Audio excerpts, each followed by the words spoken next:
Today on the Terrible Warriors, in partnership with the Onyx Path, we present to you a week-long special event. New episodes Monday through Friday. Oh, and we're also celebrating our 4th anniversary this week. So thank you for joining us. Derek the Bard brings together Mike the Birdman Dodd, Cassie, Chui, and Justin Ecock to play through the 2nd edition playtest of Scion. The game is still in Kickstarter. Visit them now by visiting Kickstarter and typing in Scion 2nd Edition Tabletop RPG. The campaign ends on October 22nd, so before that campaign is over, let's take you into that world. Born from gods, a cosplayer, a journalist, and a professional gamer will find their lives drawn into a war against titans, gods, and other scions. But before we can get to the main story, the stage must be set, and their lineage must be made known to them. This is episode 1 of our Scion Kickstarter special, and our Scions born from gods, they are your terrible warriors. Greetings, terrible listeners. I'm Derek Bard from Chase of the Muse, and this is our 4th year anniversary! Whoa! What? Holy crap! Our super special episode. It's going to be one episode coming out every day this week for 5 days straight. Yo, Starting that shit's cray. on October 17th and Man, whoever's on editing those October episodes. 21st. Whoever's editing those episodes really needs to get a raise. Yeah.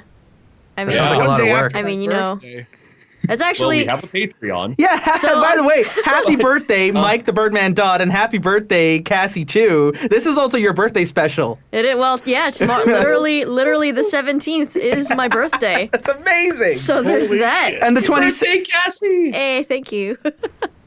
How old are you turning, Cassie? I'm going to be turning 28.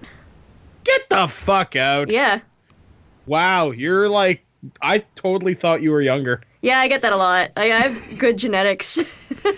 Most of the people on this show seem to be like drinking unicorn blood. Yeah, totally. Oh, I am old as shit, so. We've all been sucking from Mike Dodd's life for the last 4 years to live a little bit longer. That explains a lot. Sorry, this is actually the Terrible Warriors has actually just been a conduit to slowly make us stronger. You just Yeah. drain the youth from Dodd. Shut up, Justin! Damn it! Here's working on that ritual. X-ray only on the one. Earth K. Gonna have to make a new ritual now that he knows. Oh darn it! That's Sorry, okay. You guys Steve. are really Hard. bad cultists. Rule number 1 of a cult: don't tell the person you're stealing life force from that you're a part of a cult that steals his life force. Love you, Well, the Dodd. Titans are never gonna make me a god. Okay, speaking of Titans, as you folks heard from Justin's intro, the other special thing about this episode is that we're getting to do this, guys, as a live playtest for the Scion 2nd Edition rules from Onyx Path. What we are playing right now is the beta and playtest version of these rules because Onyx Path is amazing. And when I came to them, the Terrible War, basically Justin posted the Scion Kickstarter on our Terrible Warriors crew page and said, "Hey guys, this looks great." And I said, I know some of those guys. Why don't I talk to them and see what I can do? And originally I just proposed we'd run a 1st edition Scion game. Yeah, we And- just go and play 1st edition Scion. We give it a shout, and then we bring up some attention towards 2nd edition, and then it just started to escalate. And then Ian Watson from Onyx Path, who I've known for, years at this point, emails me back and says, "Hey, man, so I'm not going to promise anything yet, but what if I could get you access to the playtest rules?" And I'm like, "Yeah, that'd be amazing." And he says, "Okay." And he comes back to me about 3-4 days later. He says, "Yeah, sign these NDAs. This is what you can and can't talk about. And here's your rules, go." And here we are. And here we we are. are. And the Kickstarter is still happening. Like at the Kickstarter moment is that still happening unless you're right now. unless you're downloading this episode sometime in the distant future. If you've downloaded this episode the day we've released it, we are in the middle of the 2nd edition Kickstarter. It ends on Saturday. So they they hit their goal in like, what was it, 35 minutes, 28 minutes or something? 53 I minutes. believe They are that. now 1,000% funded. Yeah, so And stretch goals we've reached so far. There's going to be a companion, which is going to include additional pantheons for the for voodoo, Yep. for the Persian gods, for the Gallic gods, for how to build your own gods. just make your own now. Make your own gods. There's going to be a fiction anthology. There's going to be gods a bestiary, which is going to start Girl with a Guide chapter cookies. on giants. There are going to be quick start rules so that you've got everything you need to play in one small packet. They funded LARP rules. They're going to be doing an audio play through a company called Earplay, and I got to listen to some of Earplay's stuff when I was at Grand Masquerade in New Orleans back at the start of September, and Earplay is amazing, and I'm trying to get with them to do some stuff with them because they ran this badass. they ran this really fucking spooky thing with Wraith where they used an Alexa, like one of the Amazon devices, turned off the light so all you got was this blue circle, and it was spooky as shit, man. So we had this opportunity to play second edition Scion. We're coming close to the end of the Kickstarter. We're going like, crap, we're not going to be able to get this done in time and release it the way we normally do. We've done a few other partnerships with like Dungeons and Dragons Live and stuff over the years where we release it as part of our regular schedule. But we're like, if we do that, then the last episode of this campaign will be like 3 or 4 weeks after the Kickstarter's ended. So what's the point? And so I was like, what if we just release the game every day in 1 week and get it all out before the finale, and we spend this entire week celebrating this amazing success to the Kickstarter, because, I mean, if you raise $250,000 or close abouts to make an RPG, that is incredible. Oh, yeah. And so we wanted to play this game and run up to the finish line with them. So every day, Derek, we can talk about some of the stretch goals that they've met. We can talk a little bit more in depth about the Kickstarter, and then we're also going to be playing through second edition Scion for the first time on this show. For the first time for me playing Scion, I know some of us have different levels of experience with either the game or with the rule set. I'm the only one here who's actually played it before. The Scion Cassie itself. has. I played Cassie it. has? I played it with Big Mike for D20 Live on his live stream at some point. Oh, cool. Yeah, Okay. yeah, it was fun. Excellent. Very cool system. Yeah. So talking about Scion itself, in Scion, you play the children of the gods. It's modern day urban fantasy. The gods are real, and you are their secret love children. Yeah. And from this, you gain superpowers. You become larger than life. And you have to set out on a hero's journey to essentially save the world from the Titans, who have broken out of the underworld and are now essentially attempting to envelop and devour creation. That's As you really do. heavy, man. You know. That's- Well, when Otherwise known when as a I came up Tuesday. to these guys the first time, I'm like, so yeah, you know, at hero level, you fight a couple trolls, you fight a couple giants. When you're a demigod, you know, you're fighting other scions, you're fighting legions of trolls and giants. And when you're a god, you're fighting skyscraper-sized crocodile monsters from Aztec mythology. And if you don't kill them, the world ends. And they're laughing. They're like, yeah, that's pretty cool. Or you're fighting like a legion of 100-foot-tall fire giants. And if you don't kill them, the world ends. And at this point, Justin's like, I get it. It's another Tuesday. Yeah, the world's going to end unless we do this. Let's roll some dice. I feel like when it gets to, I'm really looking forward to the early parts of the game. There's a part of me that thinks when you get to the god levels where like every single thing's going to cause the end of the world, does Just the like, threat of the end of the ho-hum. world ever become like a real, it's like on Supernatural. It's just another apocalypse. Here we go. I mean, we know the world's not really going to end, and if it does, you re-roll the world. I admit, Roll if you the ever want a fat, crackling Power of the Gods game, play Scion God, where you're essentially, it's just anime at that point. It's like One Punch Man. That sounds amazing. We figured out at one point, we actually managed to get Justin's sword when we were modeling it in the First Ed rules. This is really shit we should save for the debrief. Yeah. Let's get to the game. Yeah. It's a crazy game. It's an awesome game. We're going to start off now. So, you are playing the Children of the Gods. And I'm going to have you introduce each of your characters, and then we're going to talk a little bit about how you came to realize that your father was a god. So let's start with, we'll go Justin. We're just going to go the order I did their character sheets in. We're going to go Justin, Cassie, and Dodd. All right. Okay. Okay, so I am playing. One thing I liked about the whole Scion rules was we could tap into our own personal histories as well, and I've allowed this character sort of parallel me in real life. So, I didn't have him written down because I told you in the chat. I'm just going to write his name in so I don't forget here. Thomas is his name. Thomas McQuillock. Oleach. McQuillock is a cosplayer by like a professional cosplayer. He's got his Instagram account. He's got his sponsorships. He's got his convention circuits. He goes and makes appearances at parties, all that kind of stuff. And he goes by the moniker Tommy Guns. And he's part nerdy cosplayer, part bodybuilder. He's a little vain, kind of obnoxious, but really he does it because he's a nomad. He doesn't feel comfortable sitting in one town for very long, so he's a renter, and he's always kind of moving on to the next convention. He lives for convention season. When it's the off season and he's just at home working on the next costumes, he's quite not at ease. So Tommy was born in Ireland, but moved to Canada at a very young age, so I don't have to worry about faking an accent, and has been raised by a single mom. Unlike myself, Tommy's an only child, but he's never really felt at home where he is. Always, he's visited Ireland in the past, and certainly he's done Europe for conventions there, like Leipzig and all that kind of stuff, and he's really built a career now as he's gotten into his adulthood as a cosplayer, and has pushed into that.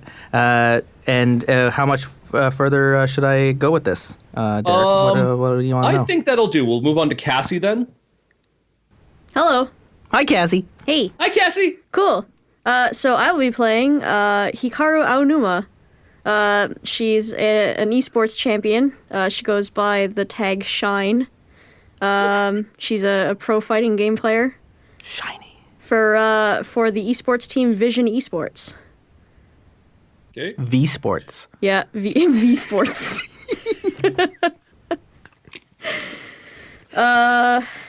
And what kind of games do you play? What are you really known for? Were you born in Japan? Oh, sorry, that was a lot of questions we threw at you. All right. Yes. I was born in Canada to Japanese parents. Okay. Yeah. And I play. Let's say. I guess. Not to use the name Street Fighter, but let's say I'm a pro Street Fighter player. We'll go with pro. Well, I mean, you're really good. You have divine heritage. You could probably master every single game they're playing. Yeah. And you're just bored. Like, you're the kind of player who just looks bored whenever they're in the games. So it's like I'm known for my pro Street Fighter play, but I have started to dabble in Smash Bros now. Basically, like it's that sort of thing. Where it's just like, oh, you just kind of picked it up. little bit of Guilty Gear Xrd here and there. Awesome. And we'll go to Dodd then. All right, I am playing the character known as Quinn Ashkui. Born in Canada, born more specifically on the reservation of Cape Croker, which was where I'm actually originally from in real life. Raised by my mom, but aka raised by the res sort of thing. Mom wasn't really around. I am a professional gaming journalist. Big deal on YouTube, so to speak. He actually has that on a t-shirt. Yeah. I'm a big deal on YouTube. Button. And I tend to find out stories from the world of nerdity, from comics, video games, esports, where I'm currently focusing my attention right now because of problems with like FaZe Clan and their failed Kickstarter / game project they wanted to get off the ground. I'm going after people like Keemstar and Leafy Yeah, screw I am those there guys. to cause problems, but I am there to expose the truth. And you Oh, yeah, and, refuse like, to you're- call it V Sports as part of a sponsorship deal. Your YouTube channel is like you got like half your comments love you, the other half like loathe you. I'm kind of like I'm like a non-asshole version of TMZ if they actually spoke the truth. So there I am, camera, microphone in hand. There is no dark secret I cannot uncover. And there is nothing that I won't expose if I think it'll do the world some good. You're tearing up the carpet that is the esports world and showing all the cockroaches the light. Yeah. That's right. I mean, you probably Get would wrecked, have scrub. you probably would have interviewed me at some point then, probably. Exactly. I've Yeah. like run into you at like UMG Orlando. I've done a lot of the MLG events, Evo. So I tend to get around. I photobombed the back of those interviews. God damn it, it's the shirtless guy again. That fucking naked guy. fucking guy. Jesus. I'm like the God. Legend of Zelda Xanta of the esports No. cosplay. No, That's no, horrible. no. Why Why? is Buff Mario in my picture again? Buff Jesus. Mario. Oh, He's just wearing like the overalls but no shirt and like the red hat. like The ladies, overalls look are, at like these. sculpted onto his house. With just a and the mustache is actually just painted onto the face. There's no mustache. It's like not like an It's like adhesive Groucho mustache, Marx. it's like- It's just like the black oil paint just across the face. The way I envision these characters is not how they have become in your mind. Wah wah. We're already off the rails. We're already 15 minutes in. I wrote the characters for these guys, and then they put their own spin on them, and it's turned out very differently. Okay, I'm so we're actually gonna start curious, maybe for debrief later, I'm curious to know like what you had in your mind for our characters. And we can talk about that Strong, later. noble characters. Instead, Yeah, noble characters, very definitely. Yeah, he was going for Percy Jackson meets video games. Right. We don't speak about Percy Jackson. Anyway. Anyway, so Oh, we're going to trigger. start with, I'm going to go around with each of you, and we're going to do a brief talk about how you had your visitation, which is how your divine parent, in this case, all of you had fathers who were gods, showed up to you and told you had superpowers. What? Yeah. I'm a what? So, Justin, we'll start with you. Yay. So you're sitting around after a convention, and this was probably a bit. We're going to set the game at Fan Expo in Toronto, so it's set at the end of August. So this would probably have been June or July. Okay. And you're at a convention, and you're sitting down. You're a guest there. Like they brought you in as a cosplay guest. Yeah. And Like judging the masquerade or something. Exactly. And somehow not owning any shirts. Not owning any shirts. No shit. Unless they're painted on. Yes. And you're just kind of lounging around. Like they've got like just a guest room off to the side. You know, they got some soda, they got some food. Mm-hmm. You're the only one in there though. And then the door opens and a man walks in. Yeah, And- I'm in here. I'm eating my packed lunch that I make because, of course, I can't eat anything at the convention. not during cosplay season. I have to monitor everything with the right amount of protein yogurts. Protein yogurts. Life on protein yogurts and muscle powder. he is the cousin of Chad from our Ghostbusters video game. It is. Cannon, head cannon. And the distant extended relative of Chad from the Night Spawn game. Hey, there's still a part of me that understands that Terrible Warriors works like a Dark Tower series where every single game we've ever run is part of the same multiverse. So yeah, that's totally possible. There was Big Mike's game, so yes, there was. Yeah, I know. Anyway, Yep. and you got your back to the door. You're just kind of, you're chowing down on your protein yogurt and your shake and stuff. Yep.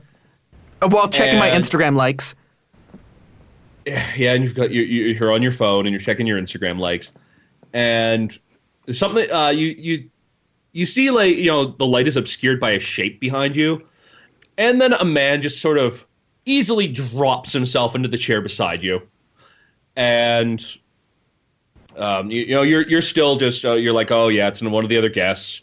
You're eating your yogurt, and he just he waggles a flask beside you. He's like, oh, you can't go eating yogurt at a time like this. This calls for something a bit more ceremonial. I'm just checking my phone. I'm like, not really paying attention to what is just another guest who is clearly the kind of person who's just going to get drunk at a convention and not worry about all the carbs he's drinking.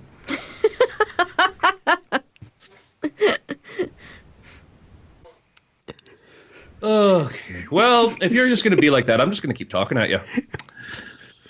So this is a good party around here. Never been to one of these before. This is really something. All these people, all these outfits, all this craft. You got some good craft going on there yourself. That's not exactly what I'd have gone for, but that's pretty good. And you're still just kind of ignoring them. Yeah, exactly. I mean, this is just like, this is my go-to thrown together shirtless Link. And I kind of like Emerald City's better. Fan Expo's all right. I just do it because it's local. We've immediately established this somehow to just be Con Bravo. No. Con Bravo is awesome. But Fan Expo, he's just kind of like, he's doing it for the paycheck. He's doing it because he was invited, but not because again, like the guy goes, oh, this is great. This is so wonderful. I've never seen anything like this. And he's kind of like, the convention is all Tommy does, and he's been to bigger and better run. Yeah, and like he's Magfest. Like, shoutouts to Magfest, like Magfest, or Gen Con, or any of the other really American conventions that are out there, the big ones, Dragon Con and stuff. But Fan Expo, big. He likes it really big. Yeah, exactly. I'm sure he does. And okay, the guy just sighs. The flask retracts. All right, boyo, we're going to have to just do this the hard way then. So, you ever meet your father? I put my phone down and give a look. I finally look at this guy for the first time. You look up at him. He has past shoulder length, like bright red hair. He is built. Like, he is built on a level that you cannot even compare to. So like a ginger brick shithouse, right? Yeah, but not like bodybuilder built, but just like like How to Train Your Dragon built. Yeah, just like Dungeons and Dragons built. No, I was thinking How to Train Your Dragon or Brave or like those kind of like big muscular ginger Viking dragon trainers. No, because this guy is he's not the god of strength. Remember, he's But yeah, no, like this guy, yeah. And he is just wearing, it is a random, as close as someone like this could get to nondescript ensemble, but it doesn't matter because he's amazingly good looking. And it's just like, he could throw on a burlap sack and look incredible. Yeah. And he has, by this point, his feet up on the table. He's rocking back in his chair, and he's just looking at you. And it takes you a moment to realize something. He doesn't blink. Actually, it takes you another moment to realize you're not even sure he breathes. And he's just looking at you. Oh, that got your attention. Yeah, it's one of those moments where we're not really sure how much time has passed from the moment I looked up from my phone. Yeah. Yeah. So, your dad is a complicated little story, but it goes something like this. Your dad's a great guy. I should know, because I'm he. And I stand up from the table at this point. I'm like, are you joking? Like taking offense to this, right? Like, this is just like a visit. This is the green room at a convention. Is a lie. But since I've got a limited time here and you kind of just ignored me for a while, we're going to do this the hard way. And then he glows. It's like it starts inside of him and it's this golden glow that radiates out like the sun. And then you feel like like the floor falls out from under you and like you're dropping through a tunnel. Okay, so I'm just screaming my head off at this point. Oh, yeah. Yeah. You try and scream, nothing comes out. And what you experience as you're going through this hole is you experience it by hearing it mostly as this epic Irish ballad that's talking about the exploits of the Tuatha De Danann, the gods of Ireland, and their battles with the Fomorians and the Firbolg, and their struggle against the Titan Crom Carac. And meanwhile, you see it somehow worked in carvings into wood and metal. These very, very traditional Irish artwork. Yeah, the intricate knots and the and you see in the knots images within images kind of work together to form these images. And you're falling through the hole. And then I'm going to go to Cassie. Hello. Hi. Hi. You have just come off of some kind of esports competition. You know, you fighting game tournament. It's one of those ones where you just kind of do it. You keep your hand in sometimes. Make sure you're sharp. Make sure you're really ready for the big ones. And you mopped the floor with everyone. Yeah. Like, even the games you dabbled in, you kicked ass. Hey. And what do you do with these kind of things? Do you party afterwards? Do you spend time alone meditating? Yeah.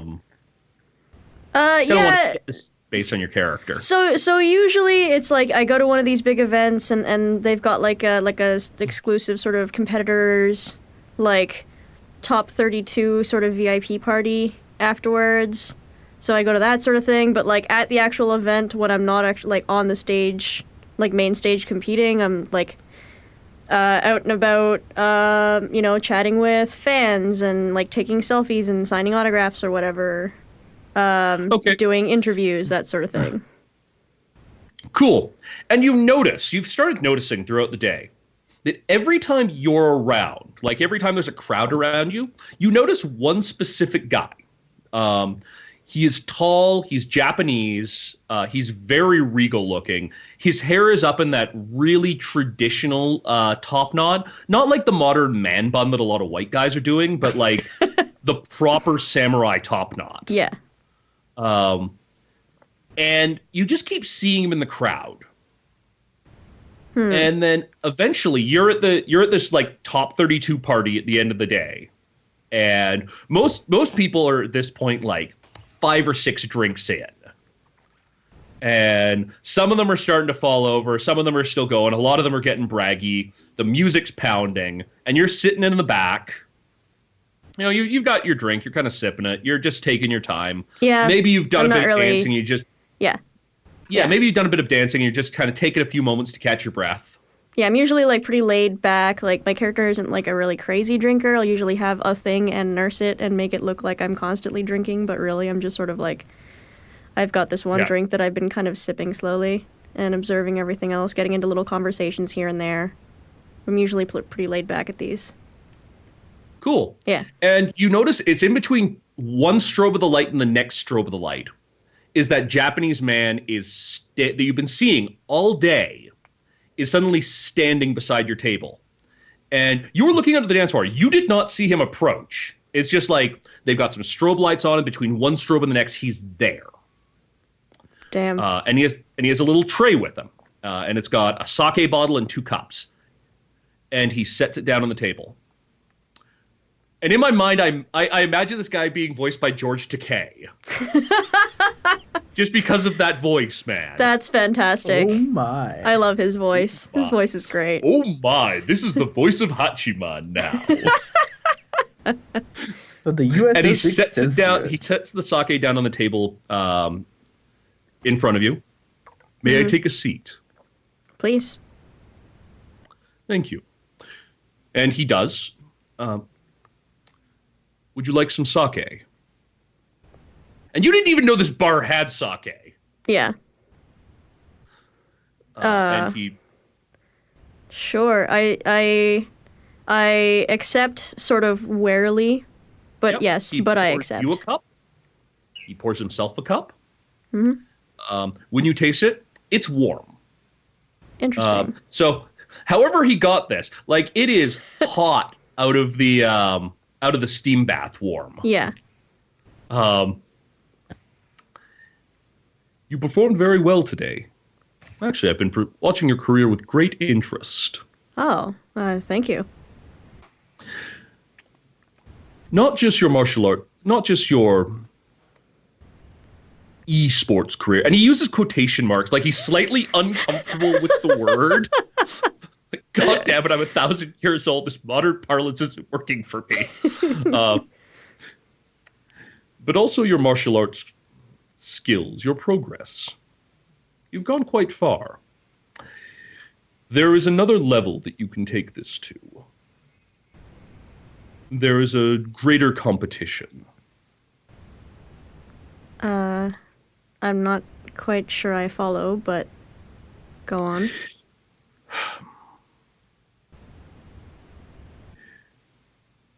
There is...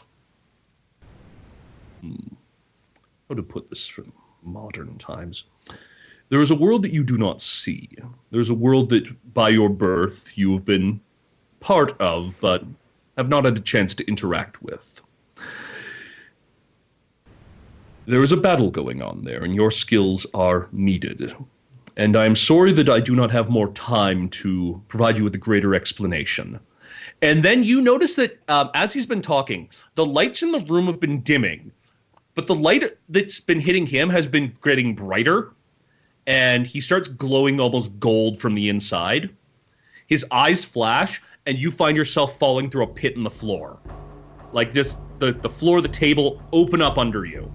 And the pit that you're falling through, it's almost like it's encased in, you see it as the old style Japanese paintings. And they show samurai and ninjas and various Japanese peasants fighting against monsters. And behind them are figures that you immediately recognize in your head as gods. And you see one, he's dressed as samurai armor, he's got his helmet under one arm, and it's the man sitting across the table from you. And he is larger than life, and he is directing warriors wearing a crest that you'd recognize as the Minamoto clan. And you hear drums in the background. And I'm going to cut to Dodd at this point. Yes. Dodd, things are not going particularly well for you right now. You've been driving back home, and do you still live on the reservation, or do you live off of it? I live off, but I tend to come home every now and again just to hang out with buddies. You were driving back to the res, and your car broke down on the side of the road. Doesn't surprise me. Yeah, gaming journalist, maybe not the best car. You kicked the bumper that has the sticker "I'm a big deal" on YouTube. Yeah. And you're in a bad cell service area, but you know if you hike a couple kilometers, you'll hit a gas station and they'll help you out. So you're just walking along the road. It's kind of gotten dark. And there's bears. Pardon? And there's bears where I live. And there are indeed bears. The bears. You're hiking along the gravel shoulder of the road, and you come across a guy. He looks to be in maybe his late 40s, early 50s. Obviously native. Probably Ojibwe, especially if he's this close to the res. And he's sitting on his haunches by the side of the road, and he's got his thumb out. And you haven't seen another car on this road in at least an hour or two. And he looks over to you as you're just kind of walking up. Hey, how's it going? Oni, brother. Not bad. Got a wee bit of car trouble. And of course, because we're so close to Wyerton, there's no cell service. So my day's going wonderful. Yeah, it always tends to be like that. Car trouble. That's a shame. Could have used a lift.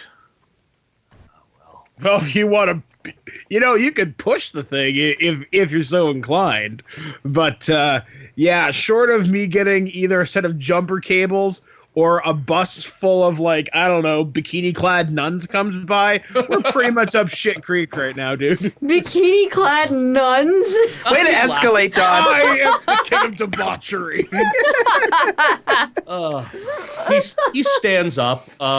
You notice this guy, he's a little built. Not in like the wiry way. He is definitely someone who's put some miles on him. He stands up, he stretches a little, says, "Well, and he takes out a rolling paper and he taps a little bit of tobacco into it from a case. Yeah, I got enough left for a little bit of a smoke here. You want some?" You know what? It's been that kind of a day, so why the hell not? Well, it's nice. Two guys just run into each other on the road. I'm feeling a bit lonely right now, so it's nice to have someone to talk to. So I feel that's a good occasion.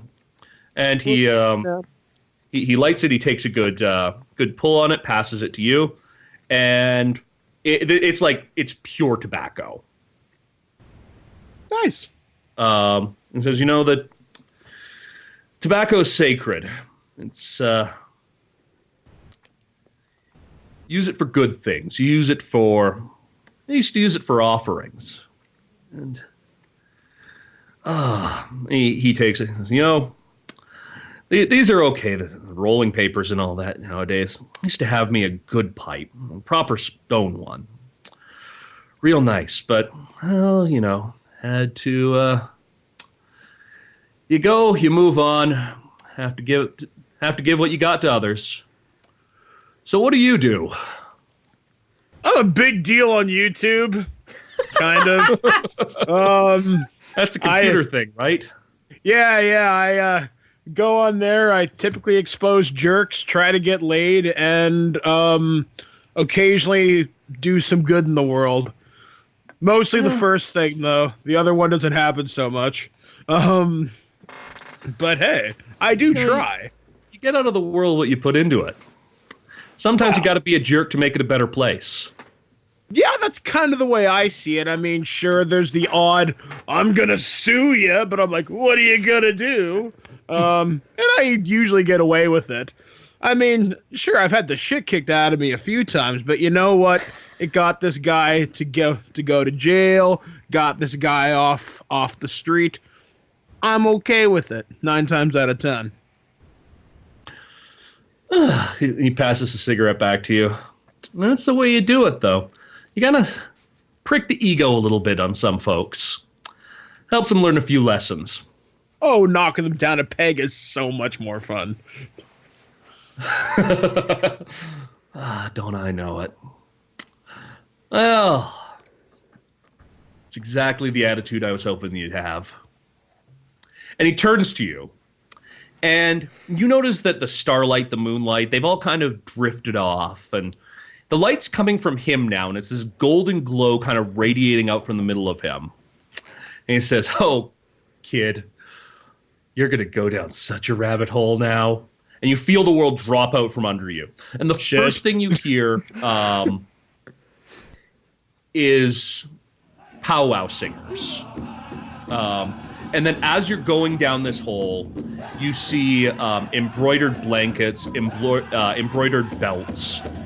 And you see in the embroidery that it's telling this story of the great spirits, of men turning into animals, turning into trees, of the various threats that they've faced, of serpents with horns, of these huge spindly creatures eating up villages with their hands.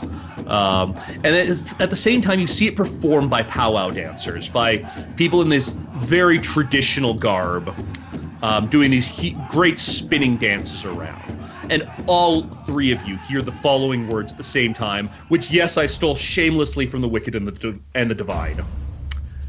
"You are a scion of my blood. You will be loved. You will be hated. Through your deed shall you be made divine." And then all of you, the ground, you all appear back where you started. And it's as if no time has passed. But you fall for what seems like ages, your blood burning in your veins. And you can feel yourself changing, being turned inside out. When you find Earth again, the room is exactly as you left it. You're sitting in a pile on the floor. Your clothes are the same. You look the same, but something's burning inside of you. You feel stronger, smarter, faster. Your senses are sharper. And there are new details in the room that become known to you. New spells, new sounds, new textures. The world seems more real than it ever has been before. And I'm going to go back to Justin as he reacts to this. Is that flask of whiskey still on the table? No, but when you come to, he's kind of waving it in front of you. I take it, and I take a drink.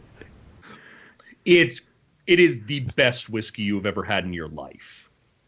and I kind of cough it because I haven't been drinking this, and I mean I don't have any witty thing to say, but obviously I'm not so much worried about my protein yogurt anymore.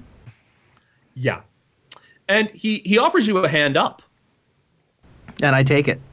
Yep, and your body feels lighter somehow. Like you look the same, but there's a lightness to your step. And he claps you on the shoulder and he smiles. Oh, good, you're still alive through it. Excellent. Now, this is what you need to know first off. Wait, hold on. There was a question. I might not have lived. Not really. Yeah, pretty much everyone gets through it, but you know. Birth is always a hard thing. And this is you being birthed into what you're supposed to be. And know this, I am your father, and my name is Lu. And I am of the Tuatha De Danann. And so are you now. You are my scion. You are the child of my blood.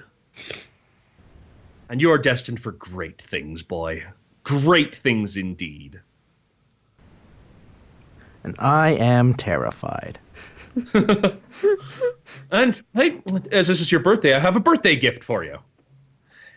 And he picks something up off the table, and it wasn't on the table before, and it's wrapped up in just looks like an animal hide. Mm-hmm. And it's a sword. And it's beautiful. It's simple, but it's beautiful. It's probably about a hand and a half. You definitely need two hands to hold it, though. Mm-hmm. You need both hands to wield it. It's a traditional Irish sword. It doesn't have much of a cross hilt. Its bottom is, like its pommel, is this carving of what looks like maybe waves or winds or both. And he unsheaths it, and it glows. It looks like it's made of silver. And he holds it easily in one hand.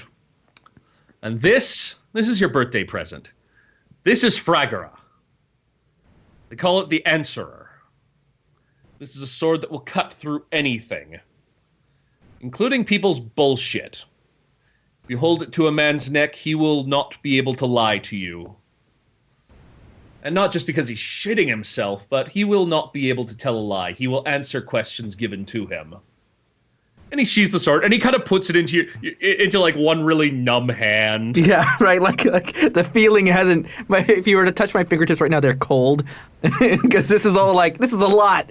A second ago, the most important thing was my Instagram reach, and now I'm like trying to contemplate like the universe that I just saw rewritten, and I've just been handed this ancient sword that glows. This is not a replica. Oh no, this is not a cosplay prop. Ever held a real sword before? Yeah, like I'm like, I don't think security is gonna let me keep this. Oh, he's bonded. I'll let you keep it, because I say so. Oh, and there's one more thing. What is it? Oh, yes.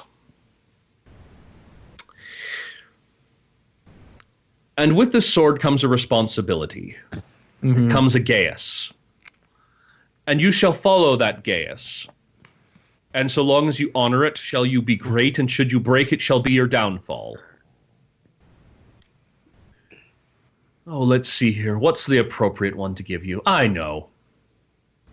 You shall eat that which is offered to you. Yes, that will work. Such does fate demand. I'm gonna beg dog treats for you later. Well, I was going to say, out of character, it seems fitting given that I ignored him when he first arrived. Exactly. That's exactly it. I'm having to eat my hat now because of that. It was also, hey, Lou's most famous scion is also Cucullin. Yeah. And that was one of his gaius. Yeah, it's also the reason why he died. Yeah, because they combined it with you must never eat the meat of a dog. So a hag offered him dog meat, and he was compelled to eat it. Oh. Oh yeah, Irish mythology. Oh yeah, it's fucked up. I was That's some tricky shit. like, there was an Irish harvest cake that I made called a barnbrack for Thanksgiving, and you can put charms into it, and these aren't like Chinese fortune cookie charms where all the fortunes that you get are usually something or even horoscopes, how they're positive and give you a little bit of hope. There are fortunes that come out of the barnbrack. They're like, you're going to be poor for a year.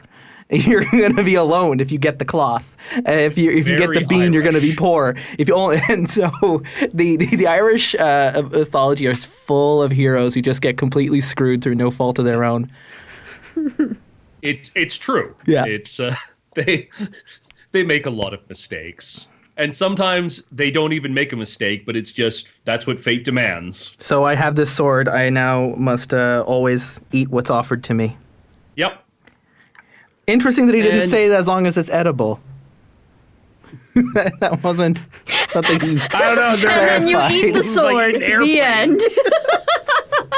Shit. Now then, here's what, and then there's some additional information that they will give you that I'll kind of précis once I've gone through the rest of your visitations. Cassie. Yes. So you wake up, you're still sitting down. You are in fact still holding the cup of sake as you reappear to yourself. And it's still warm, and it's like you appear, your vision took between one strobe of the light and the next. Jeez. I sort of like very, like, kind of like what the fuck just happened to me, like look into my like little cup of sake and then look over at him. Yeah, and he is no longer dressed in a suit. He is now wearing perfect replica, quote unquote replica, of a samurai's kimono. And he is sitting across from you. He's holding a sake, and he looks at you and he nods. I am Hachiman of the Kami, one of the gods of Japan. You are of my blood, and I have chosen to visit you and to activate the power within. You are now of us. If you are honorable, and if you hold to your principles, and if you do great things, one day you will be like us. You will be Kami. What? You will face... Yes, please, ask. No, I've got nothing. Please continue. No, I'm good, Mystical George Takei. Please continue. Mystical George. She's just so dumbfounded through like basically what she has just experienced and what she is like currently feeling in her and like what she's looking at. Like part of what's going on in her head was like, did I just get roofied? Like what's going on? I don't understand. What? George Takei did not roofie you. You know, at some basic level, you did not get roofied. Yeah, but it's like there's always, I mean, and we're gonna get really real here, but like, as a girl by herself at a bar, there's always that tiny little bit of something going on in the back of her head, like, Creepy old man talking to me. Yeah. Right? It's like I can like in like my essence I can feel that like that's not what happened, but there's always that little inkling of something in the back of my brain like could this be a possibility of what exactly just happened? This is fair. But anyway. Yep. Anyway. I'm just dumbfounded.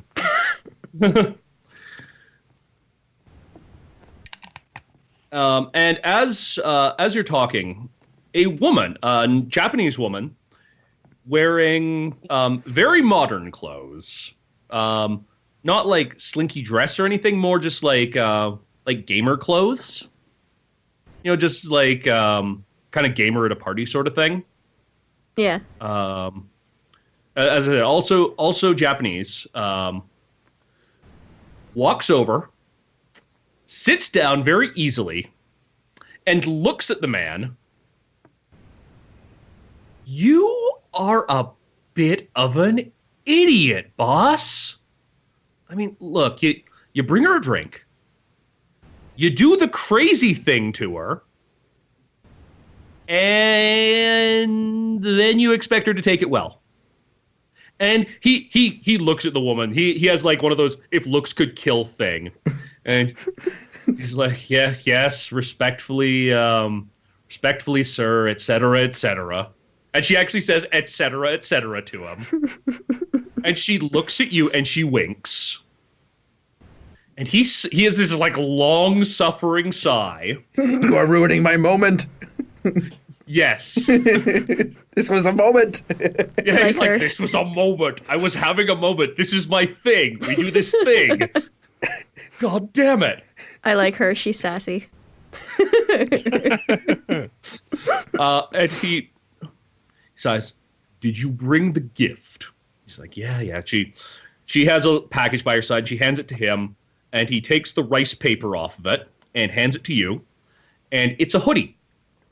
It is a black and red hoodie with I had the name for the stupid logo. It's got a Mitsudomo on the front of it. And the hoodie itself looks like it's stylized samurai armor. Ooh. Like it's got like the extra flaps built into it and stuff. Mm-hmm. My associate tells me that I should not be giving people armor these days, but should give something more modern. This will be your armor, however. It will turn aside sword and arrow. I take it, sort of. Oh, when you put it on, you feel as if there's a new kind of knowledge that comes to you.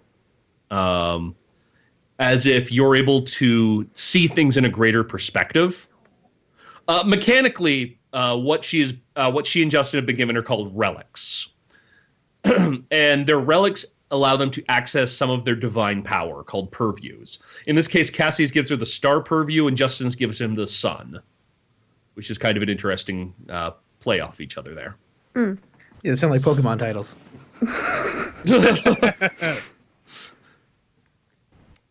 I will leave you in the hands of my associate. Her name is Anabakami. She'll give you a more modern perspective on things. I will see you soon, however, daughter. And he stands up and he bows. And then in one strobe of the light and the next, he vanishes. Yeah. I look down at like the hoodie like perfectly folded in my hands, and then I look over at the lady, and I look back down at the hoodie again, and I'm just not sure exactly how to take what exactly happened. He looks just like. Sorry, Justin. Go. No. Sorry, yeah, I was just making sounds. He just says, "Gods, what are you gonna do with them?" Hi. She reaches out her hand to you. Anabakami, nice to meet you. Hello. Nice to meet you. Oh, she looks out at the sock. She's like, "Do you mind?" No. Go right ahead. Fantastic. She picks up just the bottle and she downs it. She can stay. I like her. Okay. And she's going to be the one who gives you like the full scoop. And you notice Cassie, and it seems kind of involuntary. She drinks the sake, and she kind of wiggles around in her seat a bit, sits down on her side. She has 3 tails. Like 3 big fox tails coming out of the back of her pants. Okay. She's like, okay, I'm done. That's a neat cosplay trick. Cool. You good? You look like that one character from the game. You do you. That's some straight up Naruto shit. I mean, I was gonna make comparison to like Ari from League of Legends or something, because it's basically kind of. And she laughs, and she just laughs her ass off. Where do you think they got that from?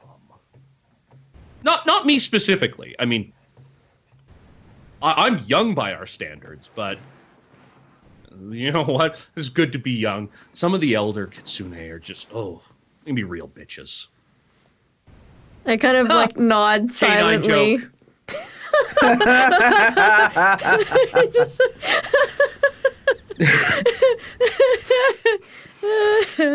Dun dun dun dun dun dun. And now I'm going to go over to Dodd. Yeah. And Dodd, you wake up by the side of the road with this Ojibwe. It looks kind of like a drifter standing over you, holding a cigarette. And there is a large rabbit beside you, and the rabbit's kind of snuffling at your head. The hell do you want? And the rabbit looks at you, and it gives you the look. And if it were human, you would swear it was just giving like, "Are you shitting me?" look. I'm gonna look at the rabbit and go, "You're lippy for not being able to talk." Who says I can't talk? What the shit? Hey, come on. Give a rabbit some respect here. I'm gonna look at the drifter. The fuck did you do to me, dude? What was in that tobacco? What the I shit, don't know. bro? I think the rabbit wants you to give it some respect. Okay. I promise not. He takes God. a smoke. He passes the remains of the cigarette to you. You actually notice the air around you smells of tobacco and sweetgrass. Like there's a very... The way it smells actually is in... If Quinn's been to any kind of actual ceremonies and stuff, it smells like that. There is an air hanging about that feels sacred in a way. All right. So I think we should actually introduce ourselves. He offers you a hand up. All right, I take it. He helps you up. He is quite strong, actually. He helps you up like it's no big deal. Oh. Well, you can call me Nan. I mean, my name is longer than that, but that's at least the part that everyone seems to agree on. All right, I'm Quinn. Call me I Quinn, know. Q ball, whatever. So I got to ask you, Quinn. You know much about the spirits? Just what the TV shows me. Sure, I might have seen a ghost once or twice, but I don't know. Those kind of spirits, not the bullshit spirits they brought over here. The actual spirits. Can't say I know a whole lot. Maybe a little bit I heard from the elders, but didn't pay much attention, truthfully. That is where... I can't blame you. I can't blame you. But, well, I'm going to fix that right now. See, at the start of things, there was Nokomis. And then she had a daughter named Winona. And Winona had a child, and her kid was a shit disturber. Let me just tell you a story. There's this one time, the gods of the underworld and the gods of the overworld, they decide that they're going to have a lacrosse game. And the biggest lacrosse game ever. Goalposts would have been one side of Lake Michigan and on the other side of Lake Michigan. It's crazy times. And as Kid of Winona's, he thinks, you know what? I didn't get invited, but I'm going to go see what's up. So he goes to the side and he turns himself into a tree, get a good vantage of the game. And after a while, he notices something, and it's the more important people, everyone who thinks they're big, everyone who thinks they're powerful, they're the ones having the best time. They're the ones, they're hugging that ball, they are getting into it, and they are leaving all the little guys out on the edges just to cheer them on, because that's all the little guys are there for. And Winona's kid, he thinks to himself, he says, this ain't right, this ain't a game they're having. This is just fucking masturbation right now. So he thinks, okay, you know what? I'm going to make it a little more fun. And they're playing on land right now. And so he makes himself back into a man again. And he takes out his bow and he fires a couple arrows. And as the players are running down the field, as these big, great gods are going at it with each other, these are the greatest spirits of all, fucking fall right into a big puddle. And this puddle, they fall right into it. They're tripping over each other into it. And finally, one of them, and this is a deep puddle, they manage to not be at the bottom, and the guy on top is sputtering, and he's going, what have they done? They've ruined the game. All the little spirits, they start playing too. They get their lacrosse sticks, they start tossing the ball around, and they start going at it with each other. Because, what can the great spirits do right now? They're busy getting themselves out of puddles. And they're saying, who's responsible? Who's responsible for this? And one of the little spirits who saw what was going on points over and says, Nanabojo did it. He did it. And Winona's kid, Nanabojo, he is sitting by the side. And he's like, who, me? Well, I didn't do it. I didn't do nothing. And all the spirits, they're causing a ruckus now. And they start running. He turns into a tree to hide, but they're getting at the forest. They're chopping at it. They're burning at it. They're trying to get to him. And he turns into a bird and he starts flying away. And meanwhile, these great spirits, they don't notice all the little spirits. They're laughing their asses off. They are having a great time now. It ain't just about cheering on people. No, they've seen that little bit of ego that all the great spirits have just get pricked. Just little prick to it. Like air going out of a balloon. And that's Nanabojo doing his thing. And he shakes his head. Man, that was a good game. I had fun with that. He looks at you kind of expectantly. Kind of blowing my mind here, dude. Yeah. Fuck, I do that to people sometimes. So listen, I've got an apology to make, and I got a gift for you by way of it. And he takes off his shoes. I am, and I know that movie did this already, I am your father. Dick? Yeah. Where the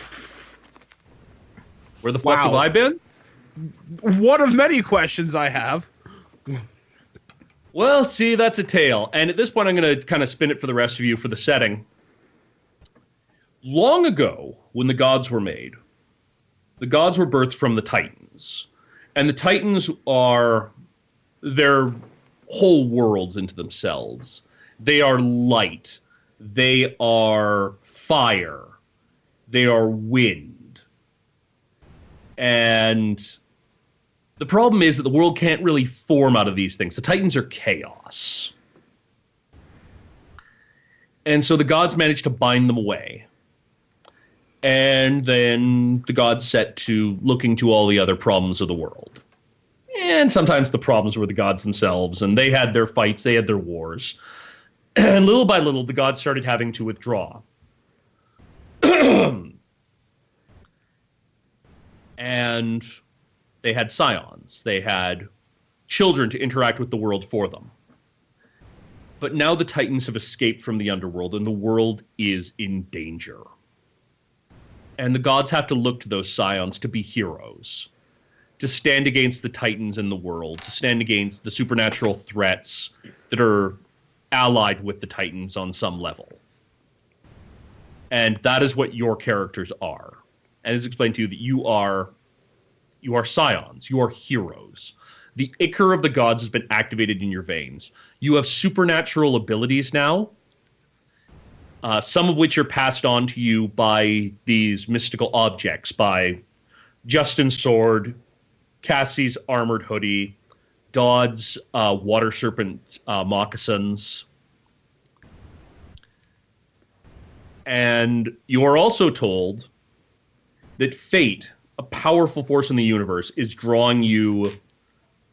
will draw you towards other scions, and that there is trouble ahead, and that will be your first quest.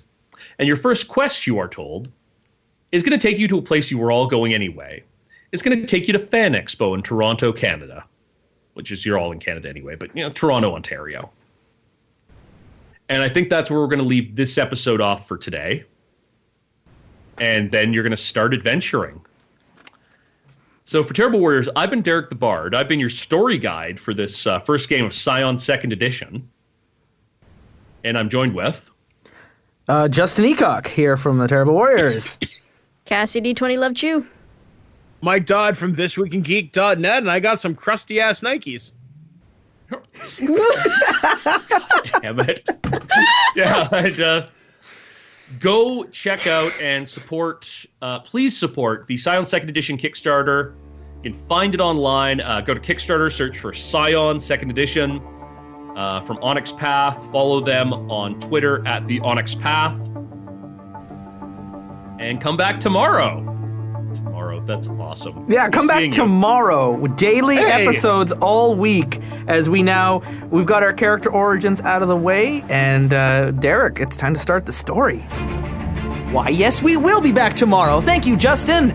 The Terrible Warriors is presenting Scion the 2nd Edition every day this week, and tomorrow we return to the game with Derek the Bard, Cassie Chui, and Mike the Birdman Dodd, and Justin Ecock, as our Scions, now aware of their powers, head out for their very first mission at Fan Expo in Toronto. Oh, this is a little bit close to home. You can follow Onyx Path on Twitter at The Onyx Path, and you can follow us on Twitter at Dice Warriors. Support Scion 2nd Edition's Kickstarter by visiting their Kickstarter page. The links are in the show description, but also just Google it, you lousy kid. And Terrible Warriors will return to its regularly scheduled programming next week. We have Ravenloft still to come, Dogs in the Vineyard, more Deadlands, and Suicide Squad all in the works for you. And until we meet again tomorrow, thank you for listening, for supporting, for liking and sharing, and yes, even for being a terrible warrior.